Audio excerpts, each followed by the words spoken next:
방중까지 이렇게 하려고 하는 사람한테 찾아가서 그 나라에 찾아가서 중국을 견제 방어할 수 있도록 해달라 그러면 어떻게 되는 거예요? 나경원이 바보 아닙니까, 바보. 젠프의 저는 대응 전략, 또 다른 대응 전략이라고 생각하는데, 바로 이 한반도의 정치적 위상, 안보 동맹의 가치가 그만큼 중대하다라고 미국에 이야기하는 거.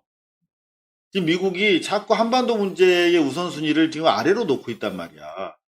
근데 이게 한반도의 정책적 우선순위가 높아져야 우리가 관세 협상하는데 도움이 된다는 것이죠. 이게 왜냐하면 지렛대, 레버리지가 되니까.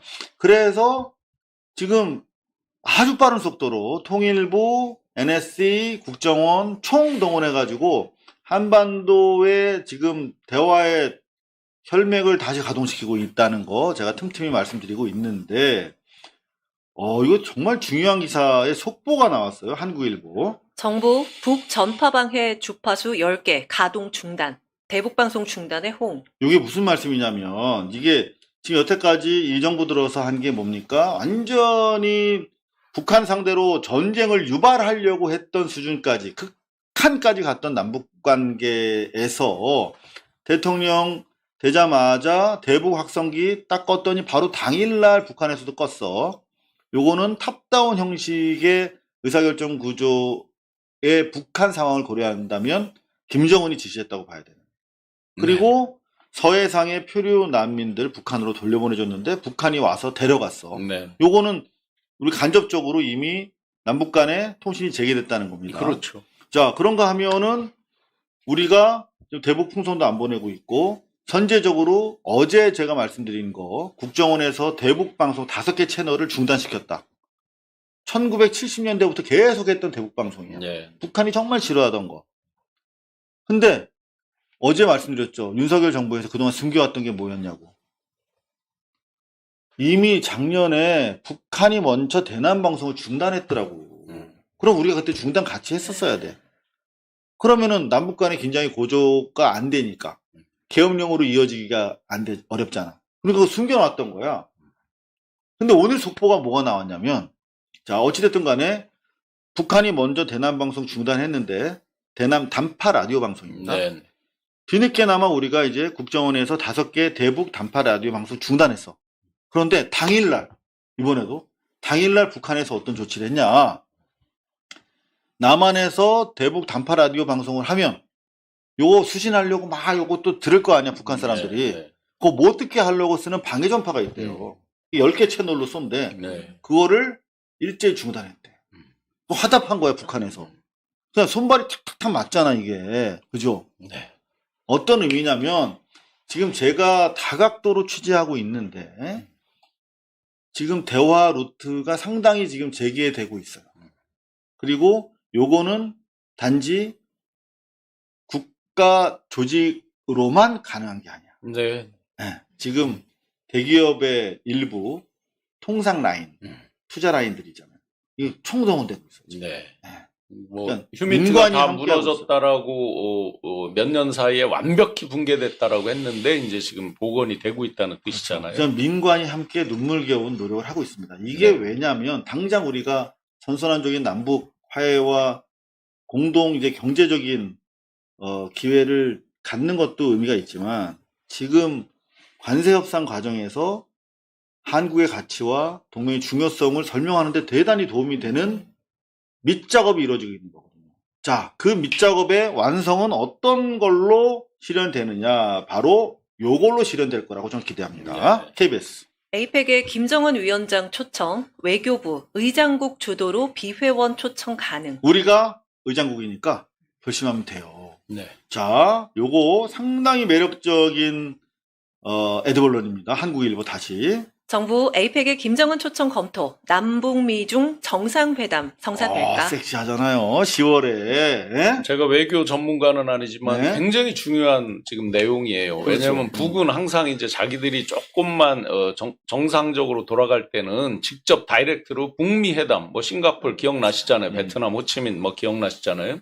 하노이 등등으로 직접 협상을 하려고 합니다. 그렇지. 그런데 이제 그렇게 되면 우리가 약간 주변으로 밀려나듯이 마치 이제 그 객군 뭘 장날 장성고 구경하듯이 이상하게 된단 말이죠. 우리가 주인공인데 그러면 지금 이 뉴스 요 제목대로라 그러면 우리가 주권자로서 당사자로서 주인공으로서 그 지위를 갖는다는 거 굉장히 중요한 내용이죠. 그렇죠. 이제 주도권도 주도권인데 이제 중요한 건 이걸 가지고 우리가 미국의 한반도 동북아에 대한 관심을 고조시키고 그렇죠. 그 과정에서 동맹국으로서의 지위를 저들이 인정하고 인식하게 만드는 거.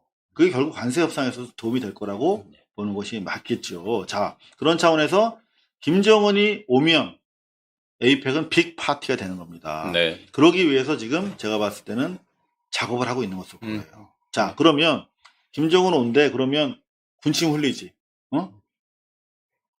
김정은 왔는데 중국이랑 러시아가 와. 근데 미국은 안 올 수 있나요? 와야지. 그렇죠. 자, 그러면서 지금 에이펙, 자, 흥행 띄우기를 하는데 여기에 또 돌발 변수가 있으니 바로 내란당입니다. 연합뉴스. 방미 야 의원들 미의 중견제 적극 동조하도록 한국 정부의 요구. 네, 그러면서 또 북한의 리스크 뭐 이런 것들을 또 강조하고 있답니다. 그런데 이미 이거는 북한의 리스크를 자기들이 말할 자격이 있나요? 자기들의 1호 당원이 북한을 자극해서 전쟁을 내키려고 한 사람들인데. 나경원 같은 자들에 대해서는 진짜 의원직 제명하고 아니 그럼 글로벌 관점 해산시켜야 되는 거 아니에요? 글로벌 관점에서 보면 북한 리스크가 아니라 대한민국 리스크였잖아요. 맞아요. 윤 네. 리스크잖아요. 근데 심지어 이철우 같은 누구야? 바로 국임당 대선 경선 후보까지 나왔던 선수입니다. 이철우. 경주 에이펙에 트럼프, 시진핑, 김정은 초청하겠다. 이거는 누구나 이거는 공동 관심사고 이게 게임이 되고 큰 판이 벌어진다는 거 압니다. 그래서 저렇게 거스를 수 없는 행위는 절대 어느 누구의 지지도 받지 못할 것이고 실제로도 이런 예측 전망 기사들이 나오고 있습니다. 트럼프 시진핑 초청에 조만간 방중. 에이펙 정상회의 전후 관측. 자, 그러면은 지난번의 사례를 보면은 통상 이런 경우에 에이펙 맞춰서 중국에서 시진핑이랑 둘이 사진 찍고 같이 에이펙으로 넘어오는 구조. 보통 이렇게 한단 말이에요. 동선을. 네. 그러면은 진짜 많은 국제정치학자들이 예견하듯이 10월 에이펙이 동북아의 새로운 질서. 네. 뉴 에러 그제 말씀하셨죠. 뉴 에러. 네. 동북아의 새로운 질서는 세계사의 새로운 질서입니다. 결국에 중국과 미국 이 양분하는 이제 국제 정치 질서이기 때문에 동북아의 새로운 뉴 오더, 뉴 이어러가 새로운 질서가 수립되는 정말 중요한 정상의 장이 이재명 대통령에 의해서 준비가 되고 있다. 방중까지 이렇게 하려고 하는 사람한테 찾아가서 그 나라에 찾아가서 중국을 견제 방어할 수 있도록 해달라 그러면 어떻게 되는 거예요? 나경원이 바보 아닙니까? 바보. 트럼프는 지금 방중을 생각하고 있는 그러니까. 말씀하신 것처럼. 자, 상당히 관심을 여러분들이 이제 좀 가져주셔야 될 것 같아요. 잠깐 이제 이렇게 이제 어떤 훈풍처럼 나오니까 또 뭐 햇볕 정책 시즌 2냐 뭐 여러 이제 이야기가 있을 수 있겠습니다만 제가 그냥 개인적 경험으로 북을 여러 차례 가봤습니다. 남북 경협 대표단으로 그룹 내에서 이제 그 담당을 하고 평양 뭐 남포 뭐 금강산에서 1월 1일 해돋이를 본 적도 있어요. 북한 사람들과. 제 결론은 간단합니다. 통일 우리가 뭐 다른 걸로 이념 교육할 게 없다. 교류를 강화하면 저절로 통일에 대한 생각이 떠오릅니다.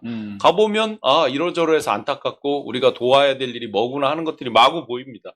제가 그걸 그때 갔다 와서 조선일보 방우영 회장 살아계실 때 로타리 클럽에서 발표를 하게 됐어요. 내가 본 북에서 이러이러 했더니 예를 들면 이런 내용입니다. 퇴근 시간에 보면 할머니가 애기 업고 나와서 퇴근하는 아들 기다리고 이건 본능의 영역이에요. 북에도 본능의 영역은 막지 못하는 거죠. 저 간통도 있고 강간도 있고 이혼도 많고 똑같단 말이죠. 사람 사는 세상에 아주 똑같아요. 본능으로 일어나는 부분은 똑같다 이거. 제가 이제 그걸 발표했더니 야 임마 그거 다 동원된 사람들한테 너가 저 쏘은 거야. 근데 아무리 바보라고 그래도 동원된 부분과 아닌 부분은 알죠. 아주 본능적으로 움직이는 부분은 알잖아요. 결론적으로 결국은 햇볕이 옳다 그러다 이런 걸 다 떠나서 우리가 교류협력을 강화하면 저절로 통일에 대한 생각이 든다. 어떤 방식으로 우리는 국민들은 어떻게 해야 되겠다라가 일부러 교육을 안 시켜도 어느 정도 보이더라. 이 지금 말씀드린 가운데 목영림님께서 개성공단 뮤지컬 보러 해화동 오셨다고 소비 쿠폰으로 쏜다고. 아주 개성공단 이야기를 담은 뮤지컬이 있나 봐요. 그런가 보네. 저도 처음 들어봤네요. 네. 자, 저도 북한에 한 5번 다녀왔는데, 취재상. 그냥 뭐, 이 젊은이들이 북한에 대한 반감, 중국에 대한 반감도 많이 있을 거예요. 그렇게 교육받았습니다. 근데 실제로 보내보면 그 엄청난 가능성과 이 진짜 매료될 겁니다. 그냥 뭐, 통일이라고 뭐, 주입할 필요도 없어. 그냥 교류만 시키잖아요. 그래. 그래서 자유롭게 오가고 투자하고 친구 사귀고 그러면 그게 통일입니다.